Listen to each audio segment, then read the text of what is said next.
bagaan hubduftanii kabajaaf jaalalaan bagaan hubduftanii kabajaaf jaalalaan gaafa turaasanii yeroo nanas boo baay'een simatanii dhiiroo ramaan taatan wallee ni qaroomtanii dhiiroo ramaan taatan wallee ni qaroomtanii dhiifama naaf godhaata gongoron oolu ani afaan keessan amma naaf hin galu haay baay good morning amma hoonan simattanii haay baay good morning amma hoonan simattanii hawaasni koo baratee afaan isaa tuulagate afaan qofaa miti ijoollee isaa illee raanfatee baajaajumaaf hin jajjiibtuu koroorfate way jaarraa 21ffaa akkanaan na qaroomsite way jaarraa 21ffaa akkanaan na qaroomsite kan barateen jirti harmee tooqaaliini yeroo barattee galtee daftara kee ilaali irra caaltuudha isheen nama hundaali irra caaltuudha isheen nama hundaali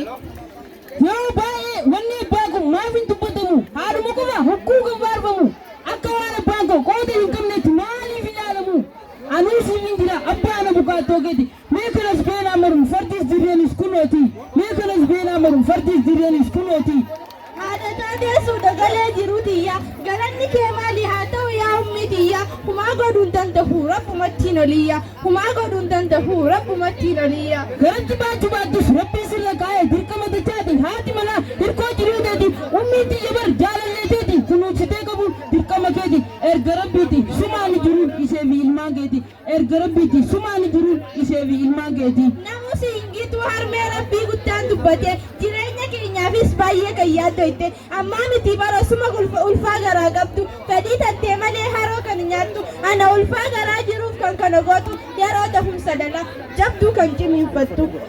darajaan teessadii caalti darajaa abbaatu darajaan teessadii caalti darajaa abbaatu takka gamana miidhaa takka ammoo gamasii jireenya keenyaa jettee ni baata gaaraasii cooftee boruuf osoo hiree qabdu tooraan keessirraa dhume kun maaf hin mul'atu akka ati kee hin qabne maaf si dagatu kun maaf hin mul'atu akka ati kee hin qabne maaf si dagatu daa'imummaan nan rakkattee udaanin fincaanis anarraa haqattee osoo hin ifatiin kana hunda gootee wayyaa yaa salphina koo osoo si ta'uu baatte wayyaa yaa salphina koo osoo si ta'uu baatte abbaa kooti goota jireenya gadi dhaabee osoo danda'e qaaxaa sii dhaabee sila akka gootiin siividoo jittuu dallaa jabaa qaaxaan dhaabee sila akka gootiin siividoo jittuu dallaa jabaa qaaxaan dhaabee Yesu koo ganamaa isin keessaa bahee nama ta'ee deema harka keetittiin dhaladhee isitu baatee na guddise fottokee isinirraa bahee gadaameessaa keessan kukkute diddiitaa harkaa fi miilaan sombaa fi tiruu keessa rukute diddiitaa harkaa fi miilaan sombaa fi tiruu keessa rukute jiraachisuuf jecha miilla guyyaa baatee bushaa garii immoo kophee miilla hawwattee malaafiyyaan kee kan si harkaa baate dagadhu yoomu nuuf jecha waan ati taate dubaa abbaa jechuun wayii qoosaa taate dubaa abbaa jechuun wayii qoosaa taate.